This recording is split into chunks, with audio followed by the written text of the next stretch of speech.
either one of you, however you decide to do it in whatever order, define the differences between atheist, agnostic, skeptic. Okay, so an atheist is someone who simply does not believe in God or gods and supernatural deities. A skeptic is someone who, they could be religious, they could be spiritual, they could be atheist. They're questioning. You know, again, they're challenging dogma and ideology. Did you ask about free thinkers? No, no. Okay, so free. And agnostics. I don't know if you want to expand on what agnostics are. Agnostics is someone who says, I just don't know. It's possible, you know, and they're not offering any sort of like definite no or yes. It's just, I'm sorry to cut you, but you define yourselves as atheist. Yes. Okay. Atheist, but I mean, atheist is a pretty big umbrella. So atheism can encompass secular humanists, you know, those, again, that subscribe to the belief that morals, ethics, and justice emanate from human beings, not from on high, not from supernatural deities, not from Santa Claus, not from leprechauns, things that are not material.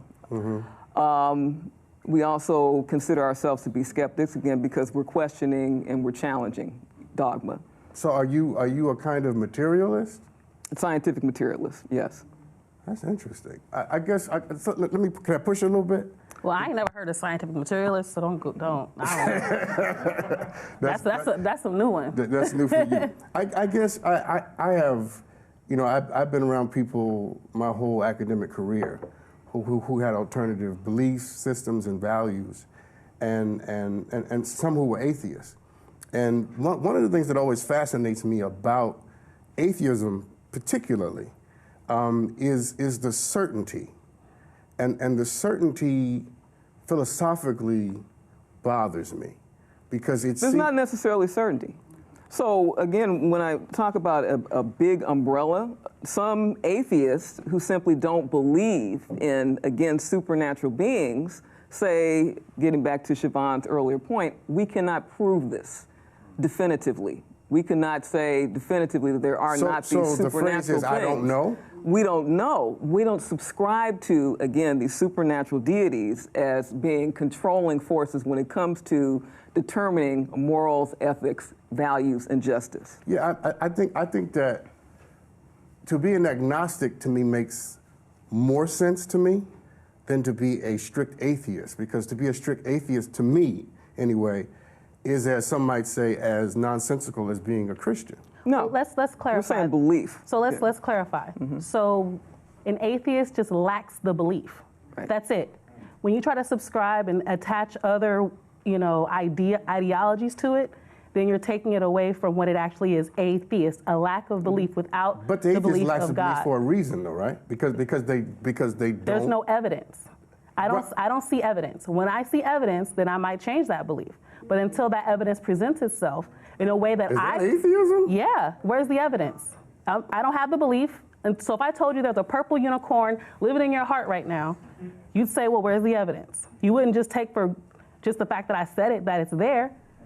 So you just don't believe that it's there, period. Well, I think your definition of atheism is quite broad. Or maybe yours is narrow. No, I mean that's. So theism, okay. Let me finish. Expound. That was unkind, but that's okay. Well, I apologize. No, it's fine. It's fine, because I'm trying to have a civil conversation, but we cannot have one. But let's keep it civil. Your definition of atheism seems to be somewhat broad, because atheism, as I understand it, formally speaking, philosophically speaking, says that there is no God. Agnosticism says that I don't know. No, that's not the definition of atheism. So the definition of atheism simply means no belief in gods. We're not subscribing to higher powers. Because there is no God, or because you don't have evidence for that there's a God? It simply means no belief. So theism means belief in gods and supernatural beings. Okay, atheism is the opposite. So just think of it in those reductive terms. But that's not how atheism practically functions in the world. I mean, I get the definitions, That's how it functions for both of us. That there is no belief. No belief in gods as but omniscient, you're making my point. But you're making omnipresent, my point creators, is, if I may, actors, if I may, architects. if I may, my point is, I think that belief system is fine, but it has a certain certainty to it that I think doesn't make sense. But so I guess we're at loggerheads because we're pushing back against the presumed certainty of believers. So, which may not also make sense. That's my point. right. That's my point. A Christian cannot, or a Muslim or a Jew cannot say, I can quantifiably prove that there's a God, right? Can't. Not scientifically. A Christian may say, I have experience, I have intuition, I have feeling. But that you can't measure taste. You can't scientifically prove that.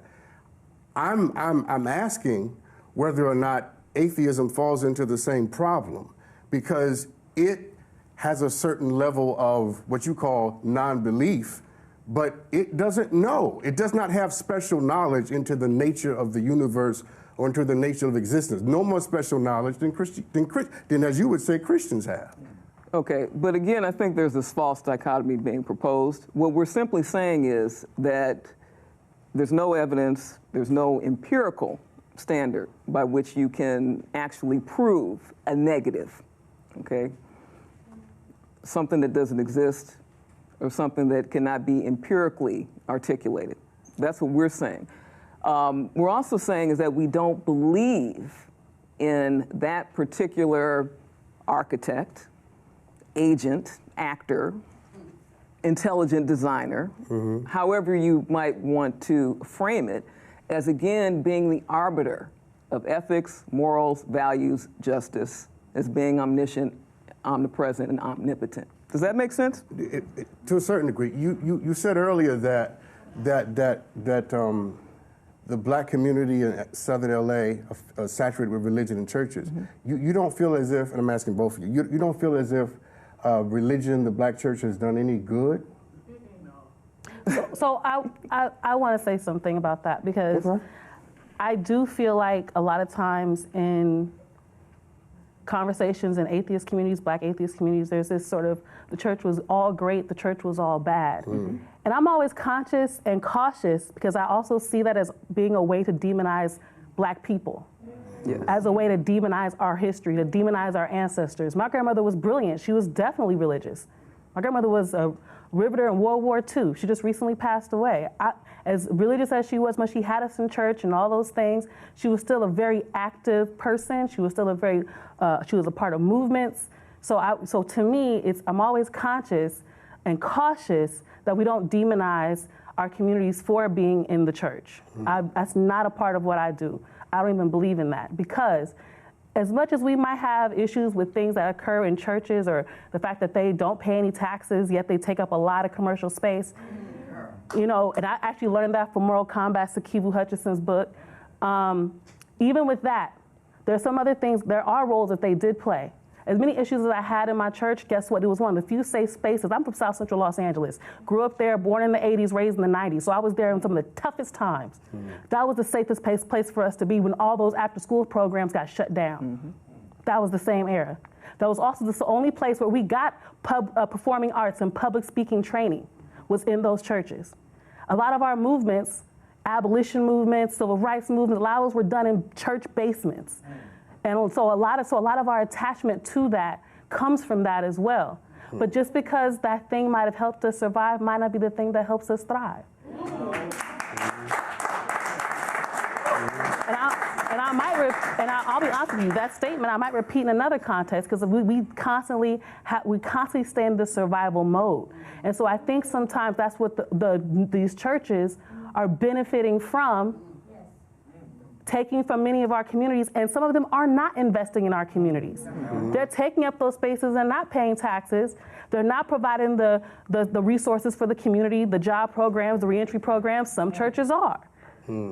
So, if I may, what would you say to the churches, and I understand I'm asking you to talk to churches, what would you say to the churches who are doing those things?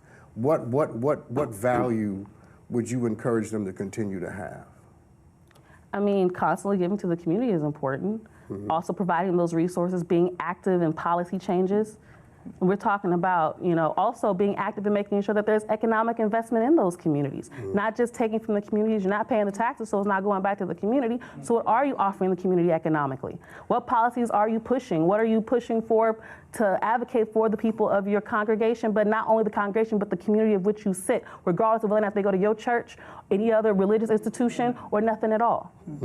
Can a Christian be a humanist? Absolutely.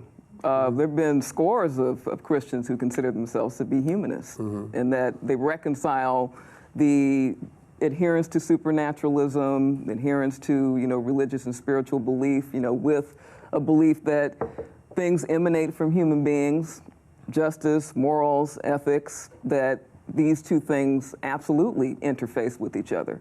And so just to reinforce what Chavonne has already said about the role of the Black church, I mean, as Black skeptics living in South Los Angeles, in conditions of extreme disenfranchisement, in conditions where, as she's pointed out, we don't have safe spaces that may not be faith-based, where we walk down the street and we have scores and scores of storefront churches that are struggling to survive, that are pulling in working class, lower income folk with programs, with initiatives, with things that are giving back to the community. They may be insular when they're doing this, but they are fulfilling some vital service that does not exist because we're in this hyper-capitalistic, predatory, exploitive environment where a lot of our small business owners, they can't get small business loans due to institutional white supremacy and discrimination.